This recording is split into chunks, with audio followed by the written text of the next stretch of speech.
From Interior Alaska's most trusted news source, this is the Fbx Evening News.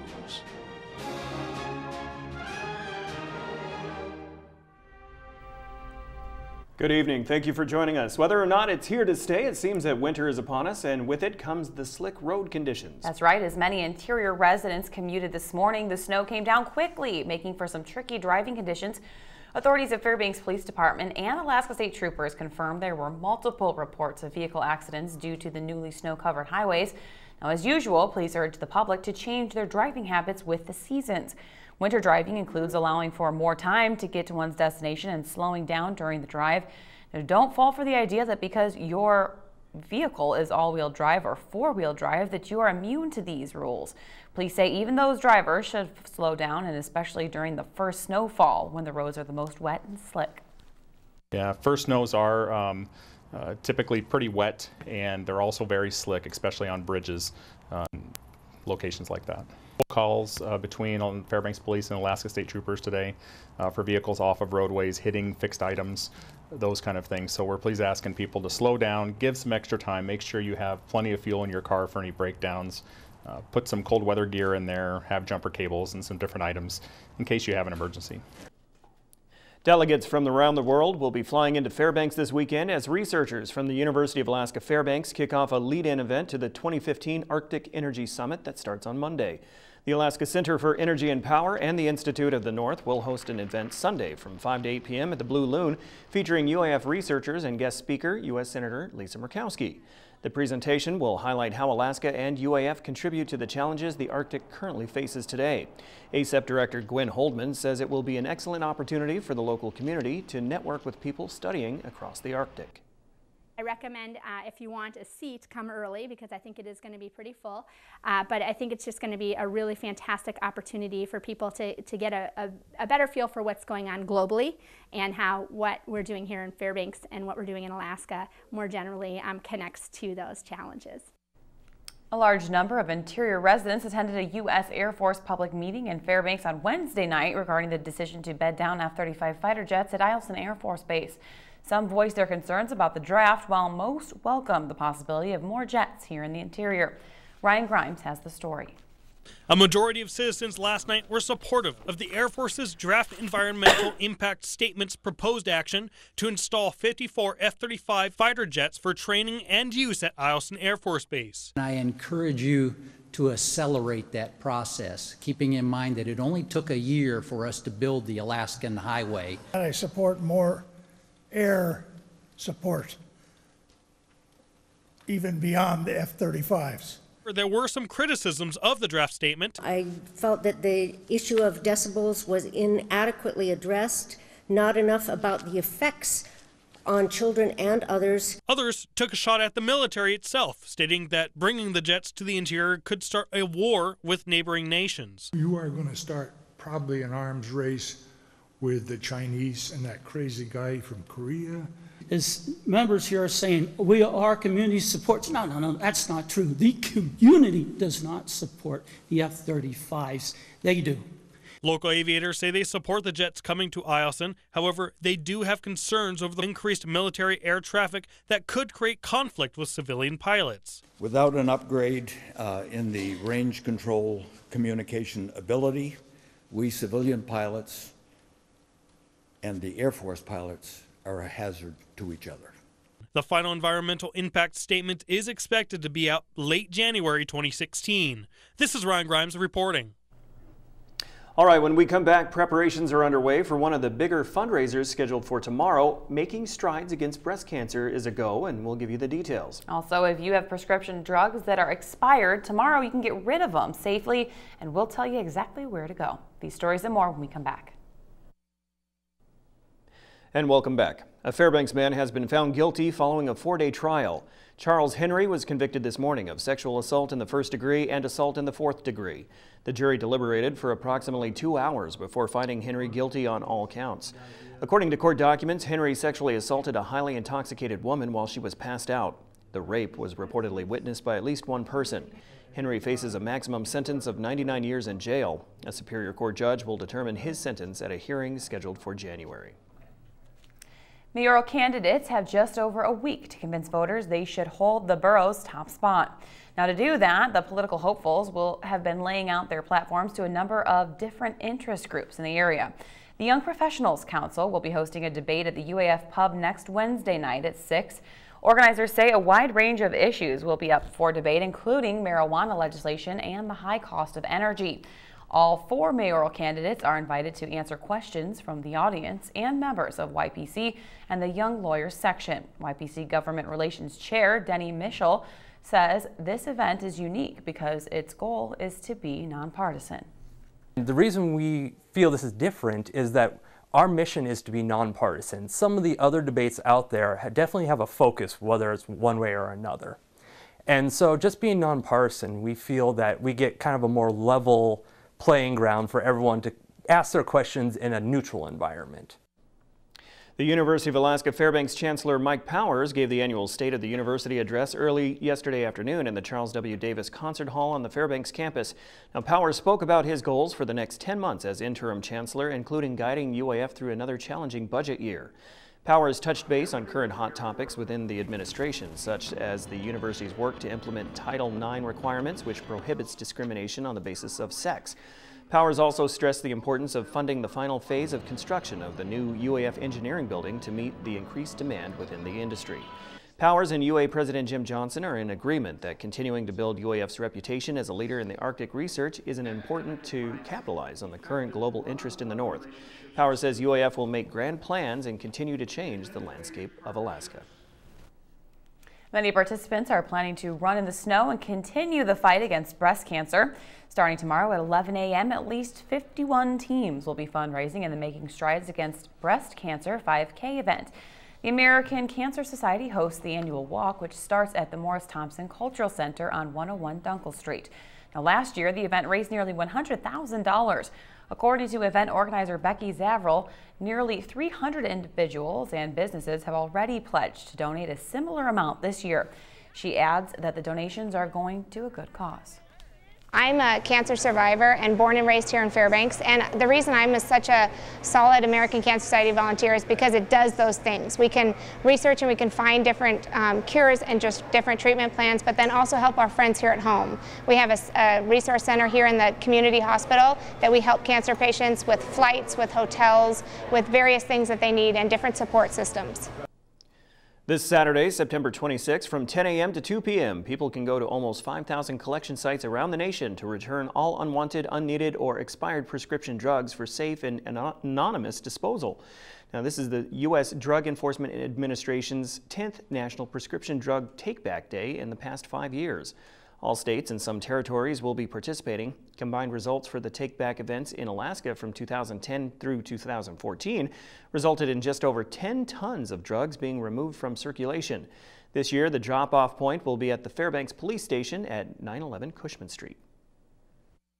One of our officers will be in the lobby of the police department and will be available during those hours to accept any prescription medications that folks would like to dispose of properly.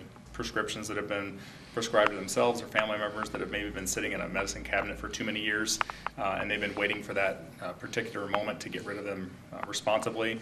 This would be the time. Officer Wellborn says because of the road construction on Cushman, the easiest way to get to the Fairbanks Police Station is by taking Barnett and turning onto 10th. Drugs can also be turned in at locations on Fort Wainwright and the North Pole Police Department.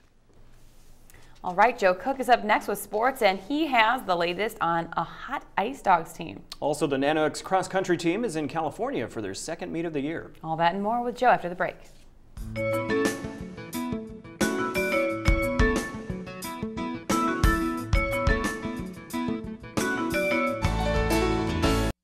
Welcome back into your sports fans. Time to get the weekend started off right with the Friday Sportscast. Today, the Fairbanks Ice Dogs not only extended their winning streak, but they greatly improved an important aspect of their game, special teams. In their third game of the NAHL Showcase, Fairbanks pummeled the Minnesota Magicians 6-2. The Ice Dogs were a perfect 4 for 4 on power play opportunities. They were 1 for 26 on power plays coming into today. After a scoreless first period, the Ice Dogs scored 3 goals in the last 2 periods. 4 total power play tallies made up the second period scoring. Caden Cahill had 2 goals, and Todd Burgess had a goal and a helper to lead Fairbanks. C.J. Booth made 26 saves in the win, outdueling former teammate Andrew Lindgren, who made 39 saves in the loss. Fairbanks is 6-0 on the year and 3-0 in the showcase. Saturday, they end the showcase against the Brookings Blizzard. One of the Alaska Nannoks fall programs escaped the first snow of the season. The cross-country team is in California for the Stanford Invitational. Now, this is one of the biggest college cross-country races in the country. Numerous schools from all levels, Division I to NAIA, will be competing. Alaska will also get a glimpse of Central Washington and Simon Fraser of the GNAC. UAF has had 2 weeks to prepare for this race. They won the overall team title over MSUB and Seattle Pacific in the season-opening Moda Health Alaska Invitational. The men's and women's teams will hit the trail Saturday morning with the women's 6K race starting at 8:50 and the men's 8K race at 10:30 a.m. Alaska time. Head coach Nick Crawford describes the scene for the program's second meet of the year. Yeah, so this will be a much different course for us, fast and flat, much bigger field, hundreds of runners, but we're real excited. Expect to see much improved times, PRs, that sort of thing, personal records down there, and that's coming up at the end of September, and then we get into our GNAC and regional championships towards the end of October, early November. Interior volleyball teams brought out the brooms in their Thursday night matches. There were 4 sweeps on Thursday. We started at Hutchinson High School. The Hawks and head coach Linda Bodie hosting the North Pole Patriots and Rick Swanky. In the only local game on Thursday night, the Patriots took the first 2 sets 25-11, 25-16. Despite Hutchinson leading early on in each set, the 1-2 punch of McKinley Putnam and Brooke Fisher was a bit too much for the Hawks. Putnam led the Patriots with 17 kills and 14 blocks for another double-double.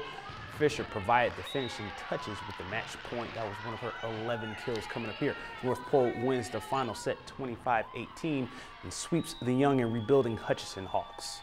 In the other volleyball sweeps, West Valley took down Palmer on the road in 3 sets. The Pack are now 5-0 this year. Stella Knox had a huge game with 14 kills and 23 digs. Ruthie Hebert added 11 kills and 10 blocks with no errors. West Valley will be in the West Anchorage Spectacular tournament this weekend. They open with K-High, East, Sohai, and Valdez in pool play. Now Lathrop, they also sweep Colony 25-21, 26-24, 25-21. Their non-conference road game. Lathrop is now 5-3 overall on the year. They are also in the Spectacular. Lathrop faces South, Barrow, and Wasilla in pool play. Now down in the Delta, Monroe sweeps the Huskies 25-10, 25-10, 25-16. Kiana King led the Rams with 16 kills, and Brianna Lindgren added 6 blocks in the win. The Rams improved to 6-3 overall and 4-0 in the Aurora Conference. Now, even with the crazy weather, there are a ton of weekend sporting events going on in the interior. Saturday morning at 9 a.m., Gymnastics Inc. is the location of the Golden Heart Invitational. This Junior Olympics gymnastics competition will have gymnasts from all over the state. The UF volleyball team, they will take on MSUB at 2 p.m. and the Blue Gold hockey game is Saturday night at 7 p.m. at the Patty Ice Arena. In high school football, the Monroe Rams host the Barrow Whalers at 6 p.m. on Kiwanis Field. The Owlson-Houston football game has been moved to Sunday for a 1 p.m. kickoff. Houston couldn't get up here because of bad road conditions. Also on Sunday, there will be a dryland, no snow go-go race at the Birch Hill Rec area at 8:30 a.m. This is an Alaska Ski Touring and Polk Association event. There will be 1 and 2 dog classes for bike, jor, scooter, and canocross. Entry fees are $20 and $30. You have until midnight tonight to register. You have to pre-register in order to race. You can send an email to lujokennel@gmail.com. The information is on your screen. And in back-to-back weeks, the Play of the Week, or POTW, has been decided by a single vote. This week's top play comes from the Lathrop Malamutes flag football team. Zadie Bell Sanchez spins, breaks some ankles, and turns on the burners for a shifty 59-yard score after catching a pass from Caitlin Spencer. That was one of her 2 scores in a 24-0 win over Hutchinson last Thursday. Lathrop improved to 5-1. Her play won by a single vote over Garius Maiden's big day and Olivia Shellican's game-winning touchdown. To pick the next play of the week, watch the I-5 Interior Top 5 plays on Mondays during the Weekend Recap. And that'll do it for sports tonight. Mike Schultz is next with your weekend weather forecast. And as always, we'll catch you next time. Hey everyone, welcome back into our Friday night edition of the Fairbanks Evening News. Mike Schultz with you once again, talking about the weather. And we hit it right on the nose, boy. Everything came through like it was supposed to. We got the heavy snow, didn't get the winds, which is good news. And already the skies are clearing. I saw some blue sky this afternoon, so things are looking a lot better for the weekend. And all this snow should be melting pretty nicely as we move into Sunday. More about that in just a little bit. Talk about snow in interesting situations. Look at this. Nancy Hummel was able to capture this huge hornet's nest with a topping of snow on the top of it. So obviously those hornets have left that behind. That's a nice photograph. As always, if you have a photograph to share, by all means send it to photos@ktvf11.com. Your numbers, today's high 34, the low last night a chilly 26 before the warmer clouds moved back in. Record high was 70 in 1929, 14 for the record low in 1983. Your sunrise and sunset, unfortunately, we're dropping down below the 12-hour limit. That's because we lost 6 minutes from yesterday. On the satellite and radar, you can see all that mass moving through us this today, and behind it, not a whole lot moving in. In fact, the latest zoom in on the Fairbanks area radar, as you can see, it's just about cleared the Fairbanks area and not too much laying upstream to the northwest. So maybe just a few isolated showers, that's about it. But the main brunt of the storm has moved through, and things are looking a lot better. The roads are much better than they were earlier today, obviously. What's going on across the rest of the state? Well, we have showers and rain across southeast Alaska once again, and cool temperatures, only the 40s. Around the Anchorage Bowl, just mainly cloudy skies, 52 degrees. Some showers at Kodiak Island, 58. 53 and partly cloudy skies at Cold Bay. And up and down the west coast, the storm moved through there rapidly last night. Skies have cleared out and only 40 degrees for the high at Nome, 44 at Bethel. Barrow, 34 degrees, cloudy skies, and Fort Yukon, partly cloudy, 36. Lower 48 weather, it looks like this. Not too warm over the Pacific Northwest, only Seattle 60 degrees there, San Francisco 74, but still 100-degree readings at Las Vegas and Phoenix. 93 degrees in Salt Lake City, 84 in Denver, and another hot day in Dallas. Warming up in Minneapolis, 78 degrees there. Elsewhere on the eastern side of the country, we see temperatures very warm again. It's around St. Louis, 86 degrees. Not too bad in Atlanta, about 67 degrees, cloudy skies there, and 70s over the northeast. On the satellite and radar, moving across the Carolinas and just sitting there. A lot of rain expected there, very heavy thunderstorm activity, and very flooding, major flooding conditions expected also. Out to the west, skies are clearing. A little bit of shower activity moving across the Pacific Northwest. Now, getting back to that East Coast situation, you see the heaviest downpours are going to be right around the Cape Hatteras area, Charlotte. Coastal impacts are going to be gusting winds to 40 miles per hour, coastal flooding, beach erosion, high surf. It's just going to be really nasty, all because of that area of low pressure bringing the weather there. The newest jet stream outlook is calling for, once again, the jet stream to be way to the north, allowing lots of warm air coming up from the south over a large portion of the country, thunderstorms over the Gulf Coast states. And we have our kids' weather tonight, although the kids will be with us next week. We're going to give you a weather fact tonight. In 1989, Atlanta, Georgia had heavy thunderstorms dropping close to 5 inches of rain in a 24-hour period. As always, thanks to Mount McKinley Bank for sponsoring our kids' weather. And next week, we'll be visiting with a class from Barnett Magnet School. All right, here's your forecast for the northern sections tomorrow. Snow likely for Barrow, partly cloudy skies in Nome, and some snow showers at Fort Yukon. Here in the interior, we'll be looking at, for the most part, widely scattered showers at Delta Junction and Fairbanks, and more showers expected in the Healy region, mainly snow too. Over southeast Alaska, periods of rain across the region. Over the southwest part of the state, looking at scattered showers for Cold Bay, chance of rain for Kodiak, and rain mainly for the Bethel area. And down around the south central regions, looking for rain developing there as the frontal system moves through. Rain will be developing across the entire region. And our forecast for the remainder of the night, again looking just for a few showers. Continued cool temperatures, 31 degrees. Tomorrow's forecast looking at mainly just isolated showers and partly cloudy skies by afternoon, 37 degrees. The 5-day outlook calling for temperatures warming up nicely on Sunday in the low 40s, even warmer on Monday, close to 50 degrees on Monday. And then mainly cloudy skies with occasional showers. Once again, back in the picture for Tuesday, overnight lows chilling down again around below 30 degrees. You know, today was just outrageous. Can we just put that out there? That was some good snowfall. 10 o'clock, it's green. 11 o'clock, it is just a winter wonderland. It wasn't 10 o'clock. It was about 6 o'clock this morning. It was well, in North Pole, at least, there was nothing there, and then all of a sudden. Buckets. I liked it because it was that nice kind of snowman kind of snow. Yeah. That's the New York kind of snow. I'm used to it. Yeah, I cried real tears clearing off my car today. But nice. The roads have cleared out pretty nicely, Very so good. it's not too bad. And by Watch Monday, out. The temperature dropped down below freezing, so keep an eye on watching that. out. Yeah. Okay, thanks, Mike and guys.